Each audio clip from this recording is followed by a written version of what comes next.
you, Brendan. Oh, wait, did it start now? Yeah, Okay. continue. Well, we're excited to get started now for sure. We're really excited to have you, Brendan, and you, Nia, for here for this Career Booster series. Um, First of all, let's just get through some introductions. I'll introduce myself as well. My name is Miriam. I'm Director of Strategic Initiatives here at Yielding Accomplished African Woman. And it's a real honor just to be able to help people kind of hear y'all's advice and help people through their own career journeys and things like that. And so I'm really excited for this career booster here today. So Nia, can you give us your introduction first? Yes. My name is Nia Wilson Williams. I was born and raised in Brooklyn, New York, and I attended University of Virginia, where I studied foreign affairs and minor in Arabic. My road to finance was very untraditional, but what really helped is that I participate in programs and organizations like this that really helped me move my career towards finance. And I currently work as the wealth management analyst at Morgan Stanley. Almost going on 1 year in June. So I have a great experience with working in 4 different departments in the wealth management division, such as risk, compliance, operations, and business development. And I hope to answer any questions that anyone have. All right, thank you for that. Brendan, can you give us an introduction as well? Absolutely. So I'm Brendan. I went to Cornell University. Before going to Cornell, I was at Queens College for a year, and then I transferred over. Had a pretty tough, non-traditional route to finance as well because I was studying biology. I was in the pre-med track for a bit. I did a couple of summer programs at Columbia University, but then after staying at Cornell for a few years, I realized finance would be much more interesting for me in terms of the ways I was thinking about my life and the career path I wanted to pursue. So I ended up doing the summer internship thing at Morgan Stanley in institutional equities. Got a full-time offer, and I've been there since September. So I'm going on 1 year in June as well. Honored to be here and happy to answer any questions anyone has on career, anything in general. So thank you. Yeah, thank you. Thank you both for sharing that. So one thing we want to do is talk about like how to land the job. A lot of people sometimes get interviews, but they're not always successful in their interviews. So we want to hear about what each of you did to prepare for an interview or what you wish you did to prepare for an interview. So Ania, you can go ahead first. Yeah. So what really helped me is that I created an interview scorecard. So basically, I took advantage of when I didn't succeed to the next round of an interview, for instance, and I would judge myself basically, like the things that I did. And what I wish I knew is that I had to set standards for myself when I went into an interview.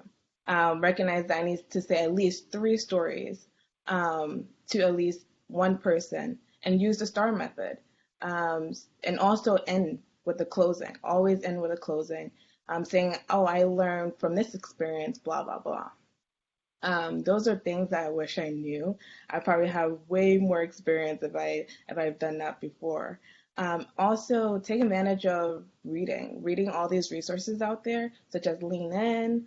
Another great book that I love is A Spec to Win by Carla Harris, who is a Morgan Stanley gym. I wish I read up on how to do better in my career and also express myself. Communication is key. So the interview scorecard definitely helped me the most and improving myself. Okay. Can you give us a little bit more specifics about what that interview scorecard looked like or like Yeah, how you thought of that?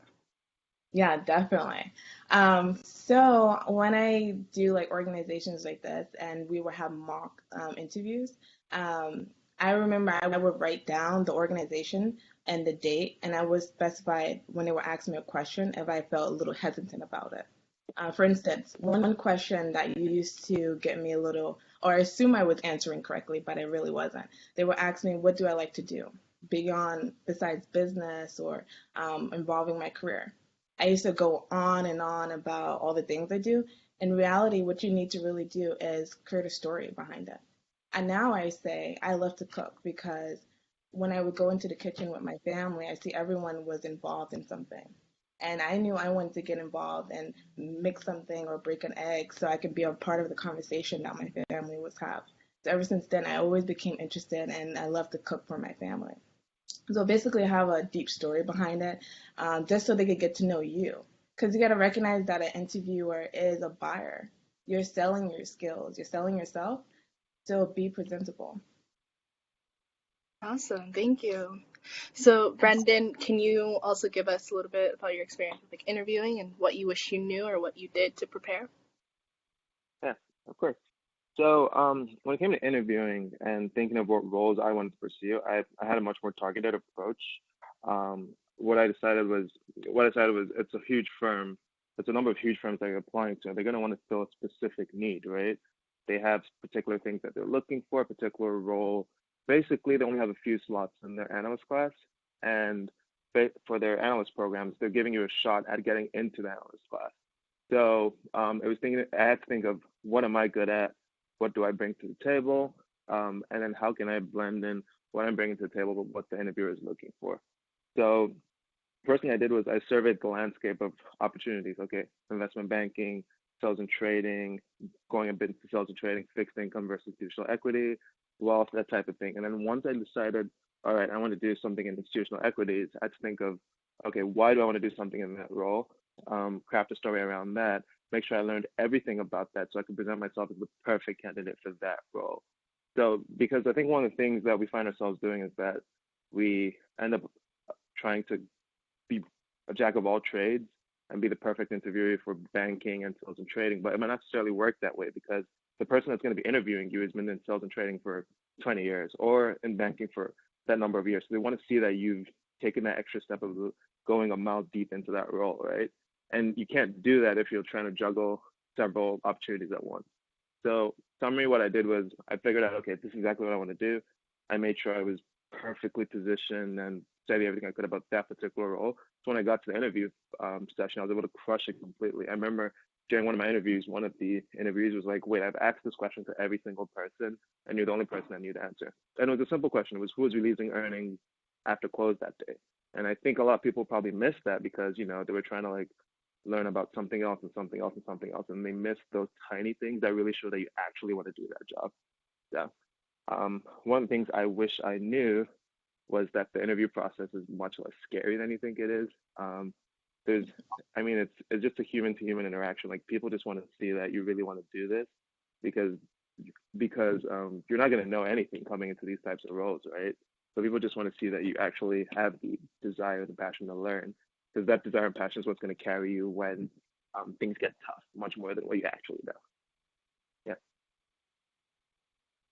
Okay, thank you. Yep. And so, yeah, a lot of people also think that with banking that you kind of have to know people to get in or things like that, or you have to talk to the company. So can you talk about your experience with talking to the company before like the interview process or like just a little bit about what that recruiting process was like when you were kind of discovering who the company was and how to get an interview? You can go ahead, Mia. Oh, okay. Yeah. So I actually did not attend any career fairs. I usually use all these diversity events that they will have, such as JP Morgan has launching leaders, for instance. I would attend all these. I would apply and like get accepted to all these events, and I would take advantage of that and use that as a way to network with the people that work there. And what was key of that is taking a business card and also at the end of those events reminding them of who you are and also your interaction. I would thank them for, oh, I remember you when you said this or that. And I had a great relationship with someone who worked at JP Morgan. She's in wealth management. She actually sparked my interest in wealth management. because I attended a lunch for Smart Women Securities. And I was actually going to do sales and trading, and she actually changed my mind. And I was like, I just created that natural, organic relationship with her. And ever since then, she's just been my mentor. And I think I advise people to go to career fairs, and it's very competitive because you're going against all the other different people. So the job is at the end of it, send an email. The email is so important. Also requesting before you end that conversation, requesting to have coffee, you know, something that's the next step. Even before you network with that person, also do your research, like you said, on the company that you're doing. Because you want to be more knowledgeable, express your interest in the company. You're not just someone who's coming up and asking them, what do you do and what does the company does? Because that doesn't show that you're genuinely interested. Okay. And then I like how you said that you formed a mentor. And a lot of people often have questions about what a mentor relationship kind of looks like. So whenever you met that person at Morgan Stanley, like how often did you kind of keep up with her and things like that? How did you like message them? Yeah. So a mentor is not a therapist. I think that's where a lot of people get confused. They think someone should always Yeah. call you, always email you, be the first one Hmm. to, every week or every month. I don't think that's a healthy mentor relationship. I think your relationship with the mentor should be catch up once a quarter, whatever that comes naturally with that person. My mentor, she works in New York and I work in DC. So whenever I go to New York and I have time, I will catch up with her and say, let's get coffee or something. Or let's just, get breakfast together when you have time. I think with a mentor relationship is organic. Something it should not be forced. Don't tell someone or ask someone, can you please be my mentor? It does not work like that at all. You want to see each other eye to eye, and genuinely see this person contributing to your career and even your personal life, perhaps. Okay, thank you.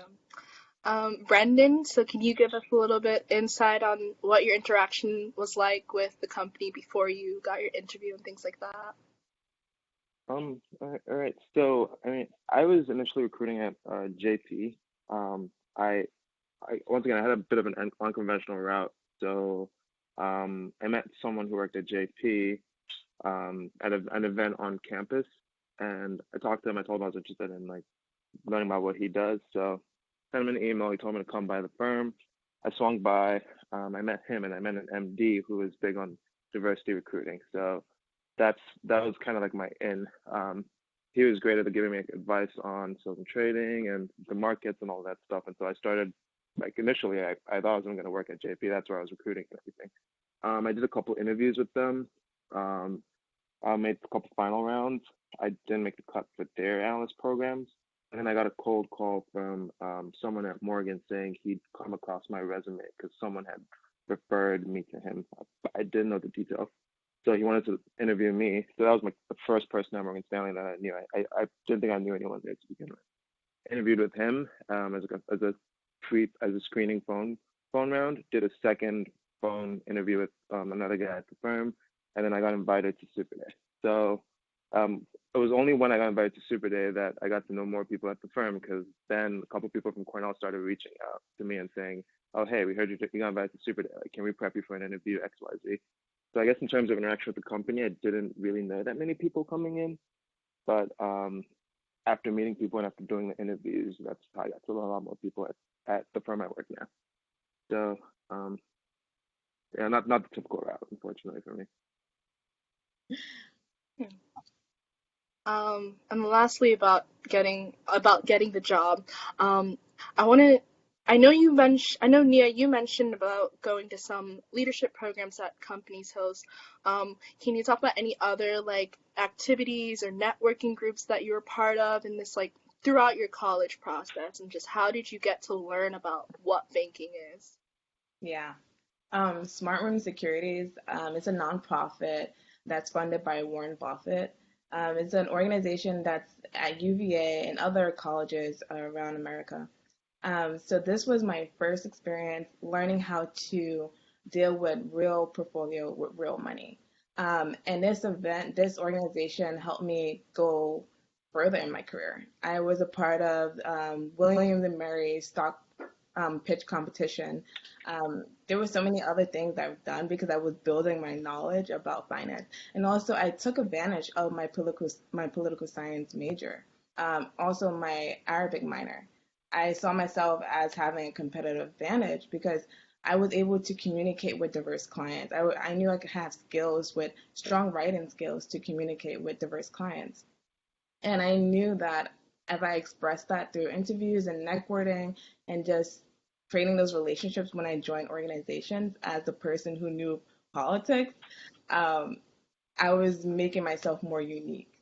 And these organizations really did help. What also helped was careershift.com. So this is my secret gem, I'm telling everyone. But you can look up anyone in a company and have their phone number, their email, all the jazz. And so what I used to do is reach out to recruiters through there because I would have their email. And I would tell them I'm interested in this role and why and who I am, and they will actually email me back and ask to have a conversation with me. So that's actually how I got into Morgan Stanley.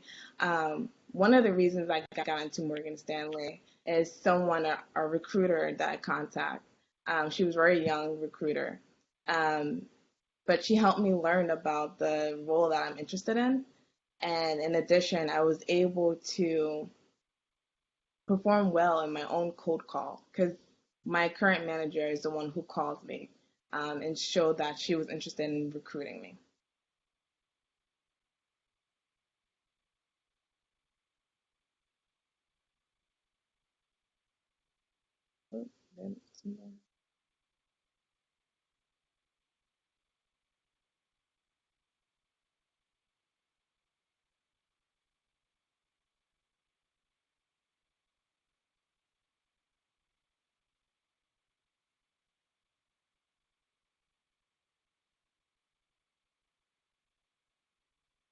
All right.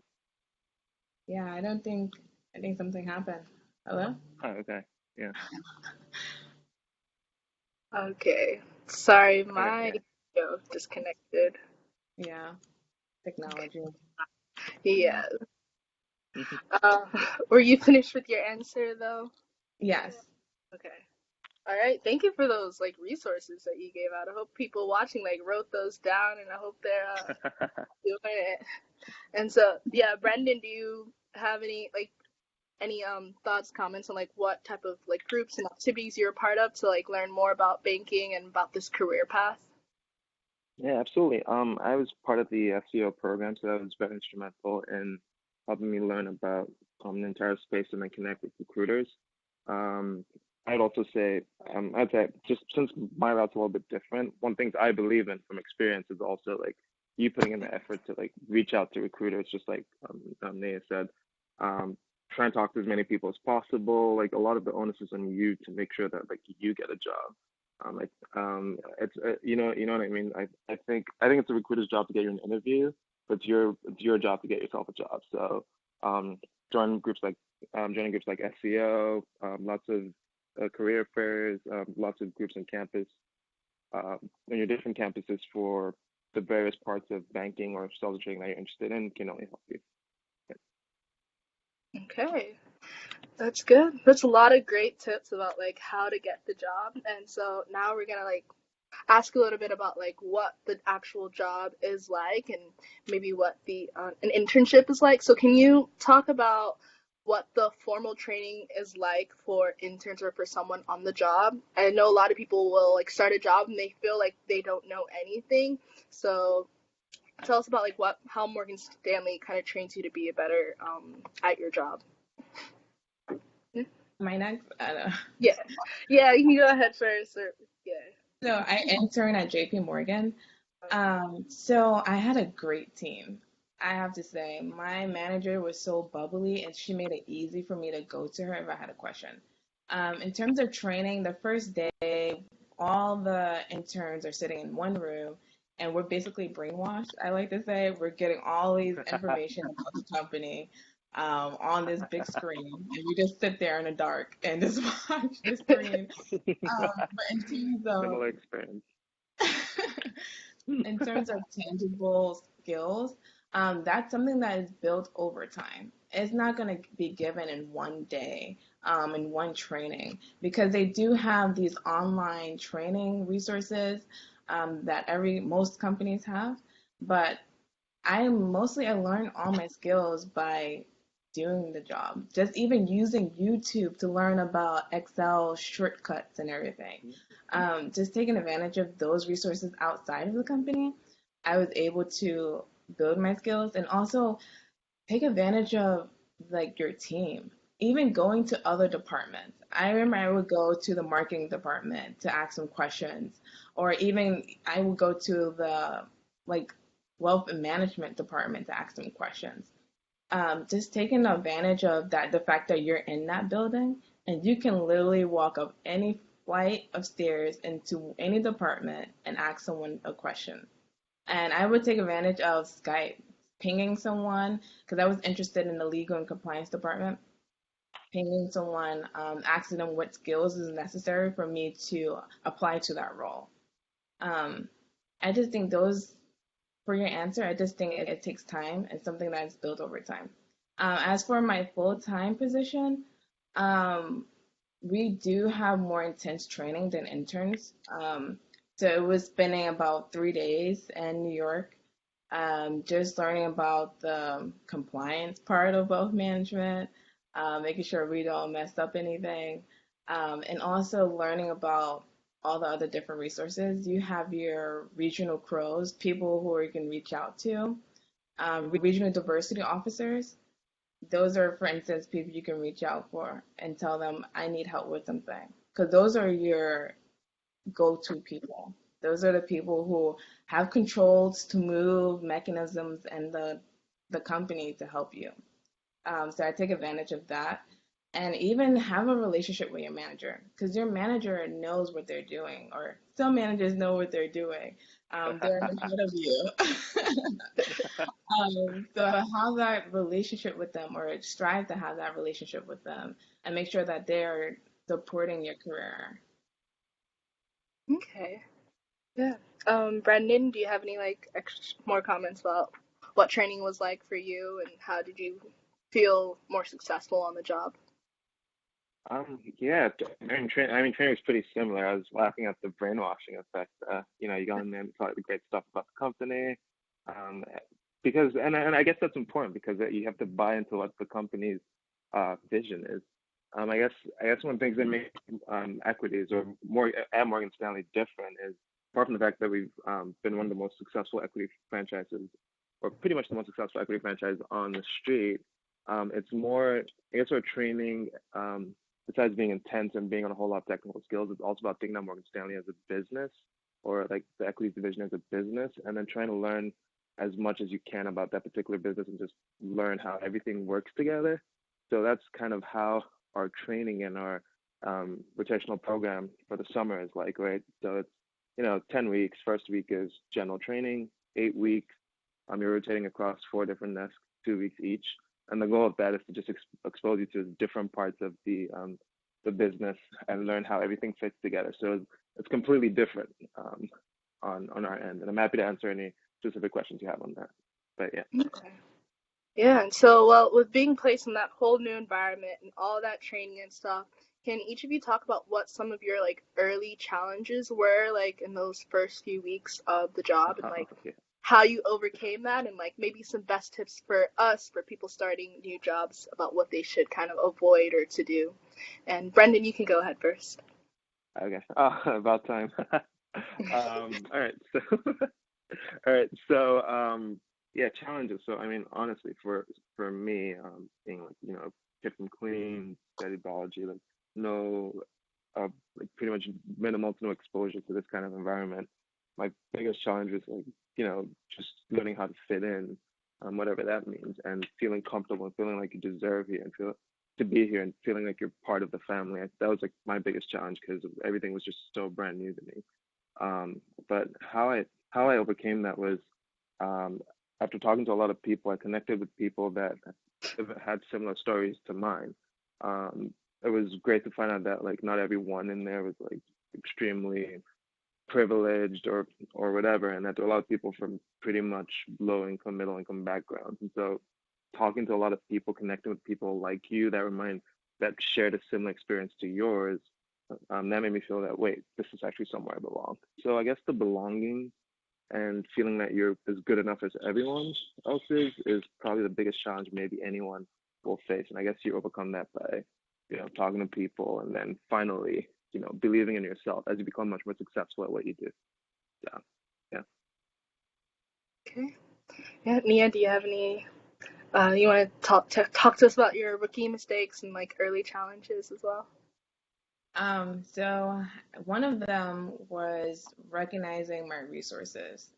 When you're going in, identifying where to get information from, like regarding a client, regarding how to use the tools in the company, because there are so many different technology tools that you're using, and you don't know which one is going for what, you know, project, and it's very confusing. So realizing who I can go to was the hardest part. And I overcame that by using my peers. In the program we have other analysts, and there's analysts who are a little ahead of us by a year or so. So taking advantage of the fact that they were in my shoes and going to them with questions. And another challenge was the hours. To be honest, like waking up early, getting home late, you have to have that motivation. And I realized I was building that motivation by taking an hour on the train reading, reading these inspirational books of women who are, who improved their careers over time. Those are the things that kept me going. And also take the weekends to be a volunteer, or even study for something you want to do. I'm studying for LSAT. These are things that motivate me and keeps me growing. So I think that's how I kind of got used to the hours. Okay, Yeah. Yeah. that's nice. Um, so I want to ask about kind of like what your current projects are like, and you can maybe restate what your role is at the company. I know like banking is like just such a big like industry, so many different positions, and that's probably the most confusing part about people going into banking. So, Brendan, can you go first and talk about what your current projects is like and like what your actual role is? Oh yeah, absolutely. So I'm in the institutional equities division. I work on the client and business analytics team. So my job is to work with and for senior management to help make decisions based on client information. So and I work on the quantitative side of my team. So it's a lot of Excel, data analytics, and using and working with large sets of data to understand exactly what's driving the business, what the business trends are, challenges, and then helping people make sense of all that data. So a typical day on my desk would be coming in, working on getting out certain weekly reports that give a lot of shareholders in the business very important information on exactly what's going on. Working with the team to understand why specific clients' revenues are trending in particular ways, that kind of thing. And this is a high level summary of what I do.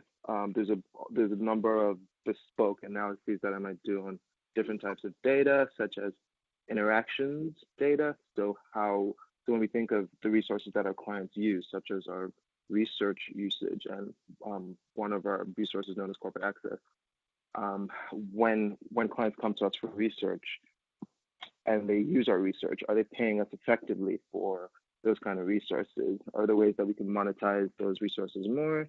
And for particular clients, if we gave them more of our resources, would that actually move the bottom line that much? And if it won't, should we allocate these resources to someone else? So it's a lot of strategy, analytics, and that's the focus of my role. Okay, interesting. Mm-hmm. Nia, could you talk Good. about your role? Yeah. So, as a wealth management analyst, I work with clients mostly and financial advisors. So, it's mostly my role is to strengthen the relationships between financial advisors and their clients. So, I build financial plans. I do a number of things, but one of the most important things is that I build financial plans, strategizing how this client can make money over time in terms of their stocks, their loans, their property, almost everything that they own we're analyzing and seeing how we can build their wealth. In terms of other things that I do, there's so many. I work with the technology aspect of wealth management as well, realizing how we can start moving forward in GPS, which is goal planning analysis systems, and also how we can get clients more involved in Morgan Stanley Online.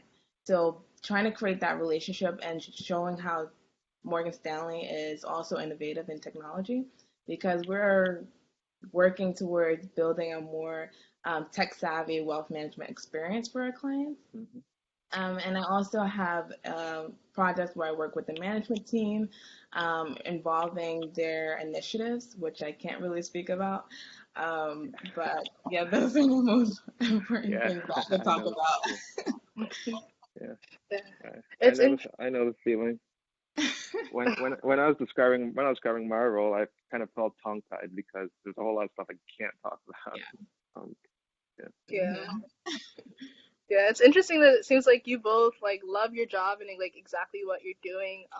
At the role or at Morgan Stanley, is there like opportunities for you to like explore different things or to just see what if you want to try other things? Like what's that process like if you figure out you don't really like what you're doing? And yeah, you can talk about that first.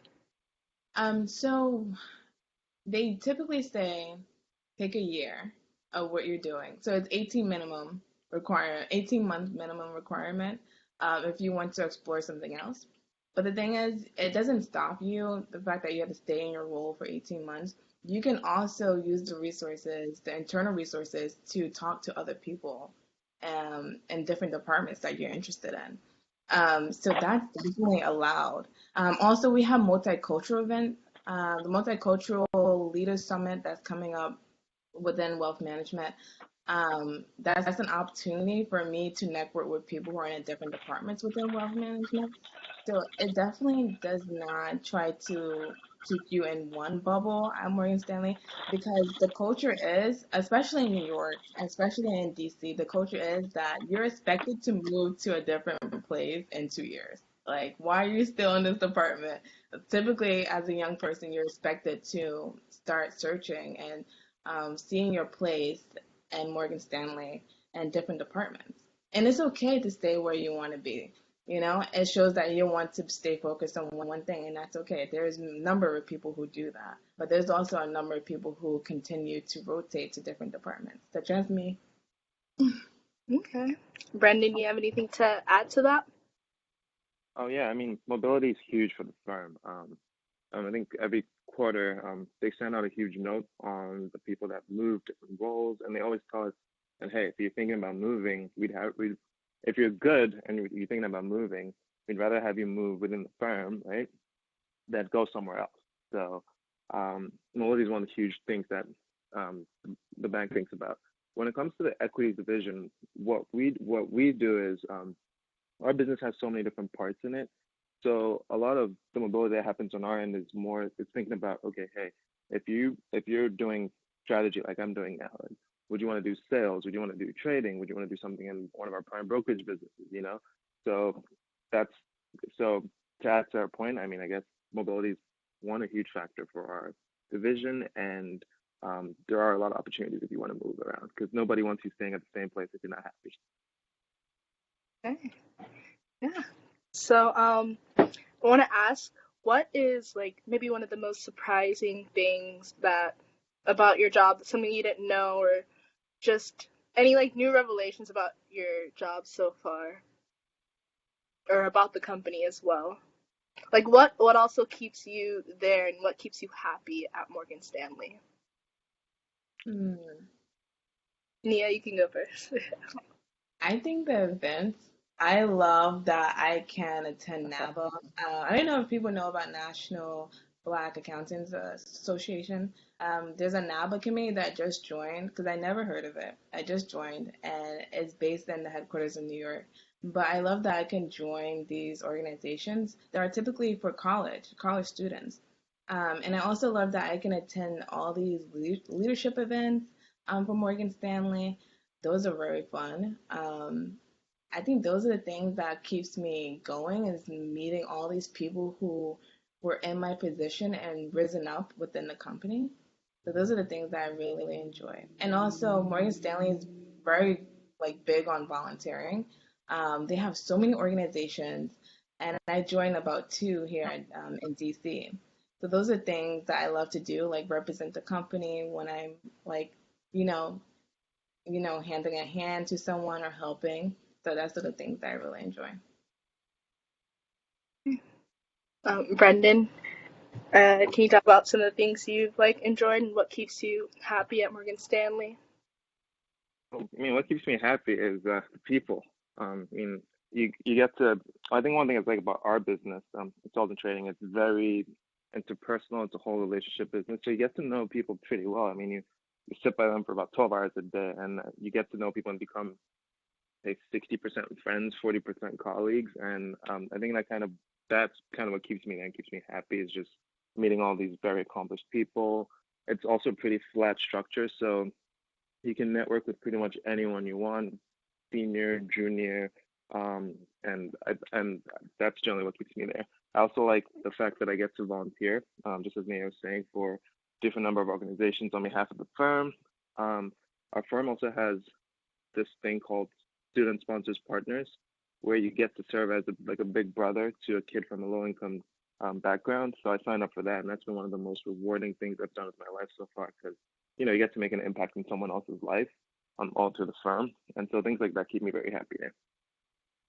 Okay, that's good to hear. So now I want to talk a little bit about like what the company culture is, especially since like our organization is targeted towards like women and also with African students, so minorities. Can you just talk about your experience as a minority at Morgan Stanley and how you still felt like adequate? How did you just anything about your experience as a minority there? Brendan, you can go ahead first. Oh, yeah. Well, I mean, I think I talked about it a little earlier, but the Yeah. minority experience at a place like this initially is overwhelming, but um, after I got in and got to speak to a lot of people, I realized that hey, it's actually not as scary or as bad as you think. There's a lot of people that are out there who are actively working and doing their best to make sure that you have a great experience here. Because the firm is big on diversity, recruiting, and more importantly, retaining talent. I got to speak to one of the heads of IAD diversity, and he was talking about how, it's fairly easy to attract, young minority talent, but then keeping us is the hard part, and that's what they've been focused on a lot more. So I would say I'd say there's never been a better time to be a minority at this firm because the firm is making an active push to not only attract talent but retain talent. So there's and so you'll realize that there are a lot of people, a lot of resources, your mentors, a lot of people in senior management that are have been assigned to help you, um, and I think that's helped make my experience there very great. Initially when I got in, I felt like the odd one out, and I think it's just like a natural feeling when like you're a minority in this kind of space. But a lot of people that are just genuinely really nice people, and I think it just boils down to like going out of your comfort zone to reach out to people that you might not that might seem intimidating initially, spending time with them and getting to know that these are just really great people that also want to help you. So I think after a while that kind of feeling of not being part of the crew fades away and you just become one of the it becomes a whole um you become part of the team. It becomes great. So yeah. Interesting. Naya, can you talk about your experience as well? Yeah. So I think it's important that diversity be top down. I like to see that the head of private wealth management is a person of color.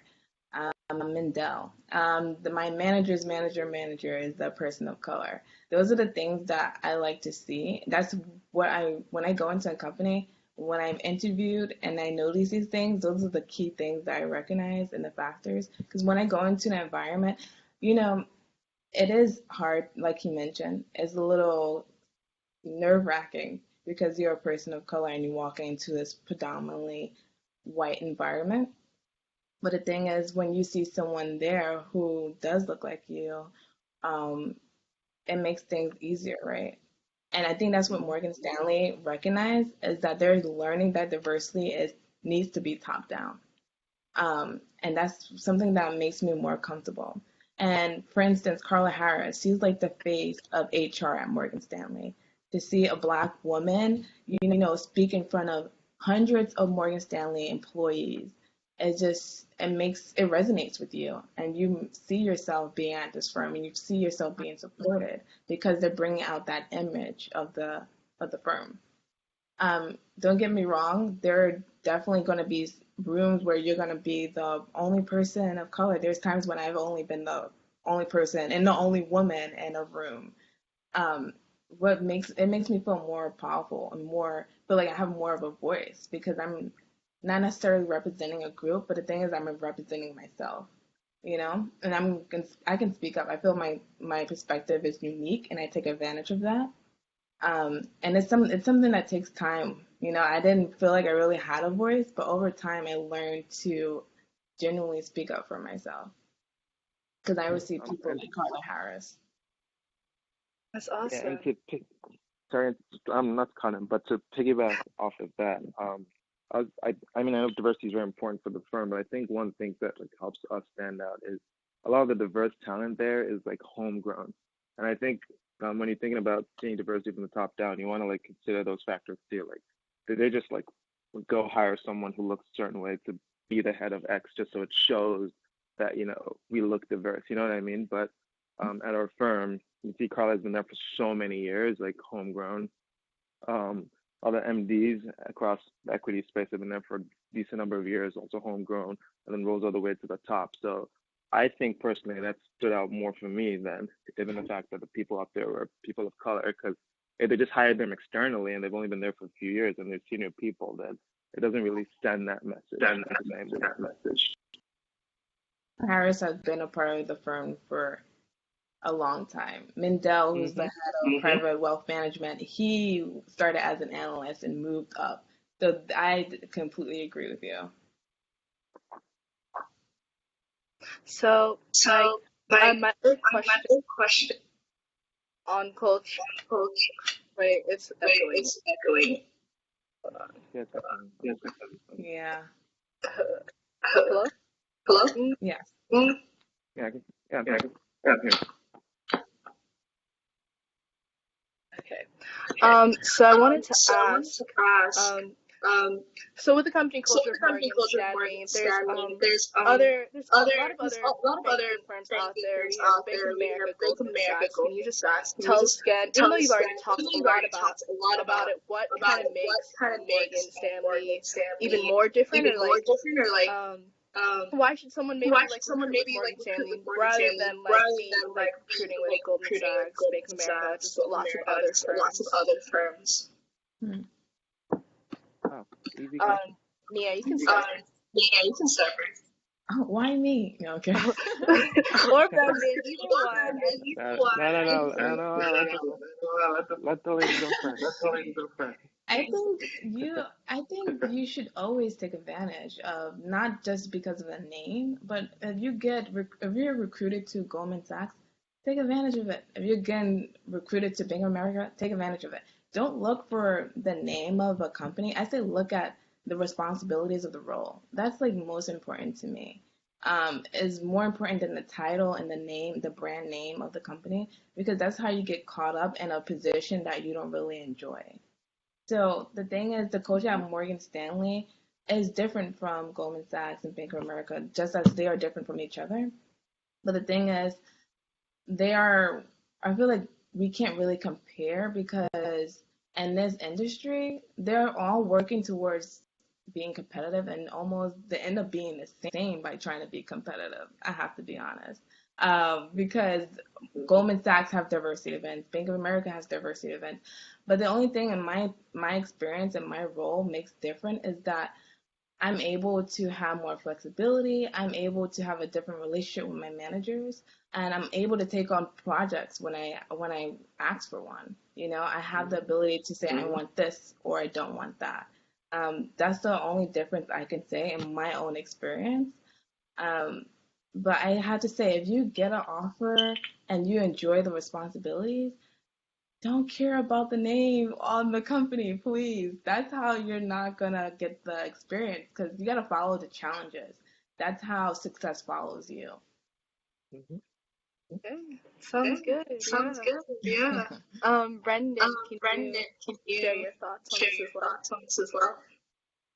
Oh yeah, absolutely. Yeah, So, absolutely. when it came to thinking When it came about to like which thinking firm about to which join, firm to I guess join, for me it was I guess more, for me it hey, was more, hey, what exactly do I want to what do, exactly do I and want to which do, firm and is which the best firm in that is the particular best area. in that particular area. So So mine was less brand mine was name and less more the fact brand that I name wanted to be and more in the fact that I want to be equities, in equities. and I'm sorry, it's echoing, Sorry, and Declan. the fact that our And the fact division that our division has been number one in that has been area number for one about in that 26 area consecutive for quarters. 26 consecutive quarters. So So so basically, if you want to do so something basically, in if you want that to do space, something there's in no that other space, there's place no on other Wall Street to do place it. on Wall Street to do it. It doesn't necessarily It doesn't mean that necessarily mean that we're the best in every we're the other best in area. every And if other I was area. looking to do And if something I was else, looking to do I'd probably something be at else, a different firm probably be at a different firm. because ultimately it's Because about ultimately it's making about sure that you're in a making place sure that where you're in a everyone place knows where exactly everyone what they're knows exactly doing. what they're doing. They're experts in that They're experts in that space. space. You can have an amazing You can have an career there. amazing career And more there. And importantly, more if you importantly, ever decided if to you ever leave, decided to leave, you'd have this on your you resume have this saying on your that you resume work saying at the that you best work place at to the do best your place to particular do job, your particular which job, probably means you're which one of the probably best means people in you're the one of the world at best what you're people doing. at what you're doing. So that's So my take on this. that's my take on this. Okay, Yeah.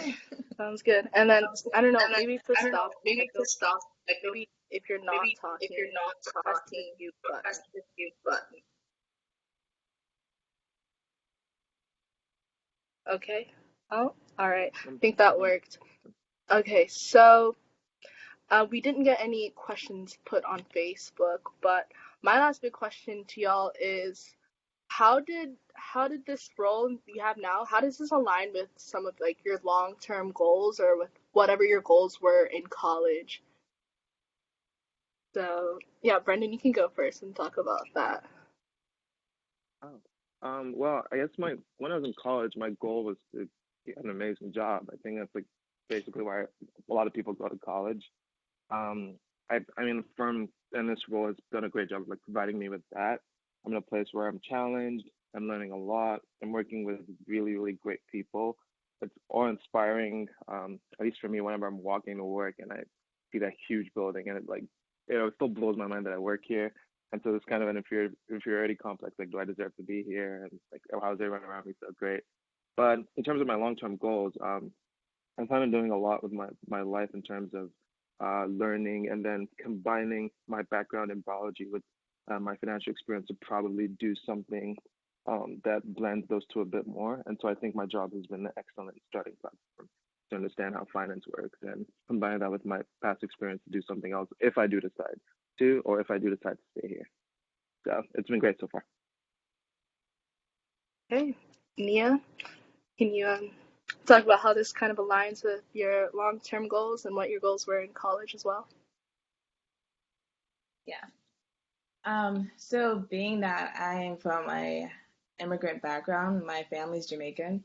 When they came here to America, they were not very knowledgeable about the stock market or like how people really build their wealth here.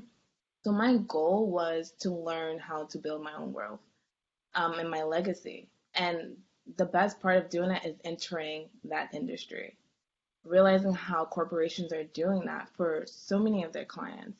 And now I'm able to do it for myself and for my family. Learning that you can't just save, but you have to save to invest, and learning how to even invest that money. I think that was just so important for me. And also the aspect of it is entering the corporate world. I want to be a corporate lawyer. So the important thing is knowing the mechanisms of corporate America, the things that are factored into how firms are running themselves. And I just wanted to gain that knowledge before I decide to go to law school, and continue my goal of being a corporate lawyer. Awesome. Awesome. Thank you Well, so thank much. you so much. Do either of Do you have either of any you have final any advice final for advice viewers, for for viewers, people watching? people watching?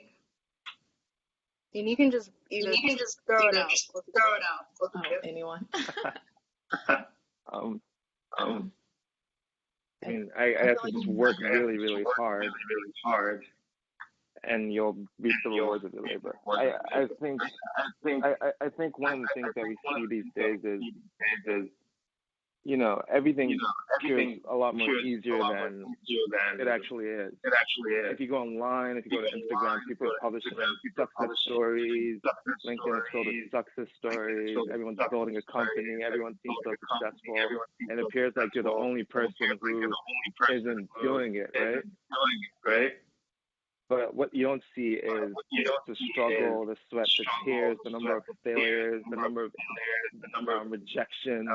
Like, I got rejected a ton of times before I got my offer here. But all those rejections just built up character and strength and told me that, hey, maybe I need to prep a lot more. I need to prep a lot more. I need to do a lot better before I finally got that offer at Morgan, right? When I did my internship, it was 4 rotations, 2 weeks each. Some of my rotations didn't go too well. I wasn't certain I was going to get a job. And once again, you fail, and then that builds up character. So my only advice to everyone watching or listening is, if you work really, really hard, I'm very confident that you'll reap the rewards of your labor, even though it may not appear like that in the beginning. Yep, I agree. Everything might seem like someone is achieving it all, but behind all of that, like you said, is a lot of struggle. But there's also, with struggle, there comes, accomplishments and success. Because, this takes a lot of failures until you start winning. But the thing is, recognize why you're not getting those internships. Put the pressure onto yourself in a healthy way by realizing, taking notes of what you did and you didn't do. So when you go into an interview again, you're able to knock it out. And also take advantage of outside resources. There's this podcast that I love. It's called Building a Career Smart and Fast. The podcast is called Focus Fire, but one of the episodes is Building a Career Smart and Fast, by Jamila Abston. So that podcast is excellent. If you have any concerns about your career or how to build it, this is very excellent. Jamila works at EY. She's a very accomplished person, and she's actually the mentee for Carla Harris. So just, have those, build your motivation, because it can feel a little down when you're not getting those offers. But trust me, there's a number of other people who are not getting those offers too. And like you said, we end up here at Morgan Stanley after being rejected by a number of firms. But it takes a lot of skills, and building yourself up, and even take advantage of resources like this. Yeah. I mean, I got rejected from that were number 2, number 3 in our space, only to finally get into the best firm in my particular space. So, I don't know, God is a plan for everyone. It's God preparing you for something greater, So yeah. Yes, I agree with you. Sounds a little cocky, but. I think she's mute. Yeah. Yeah. Thank you so much for being here and being able to share your stories. We really appreciate and a lot of people will be able to benefit from. I think that's it for today, and yeah, so I hope both of you have a good day, and thank you so much again. Bye. Thank you. Thank you so much. Bye. Have a good one, everyone. Bye. Bye.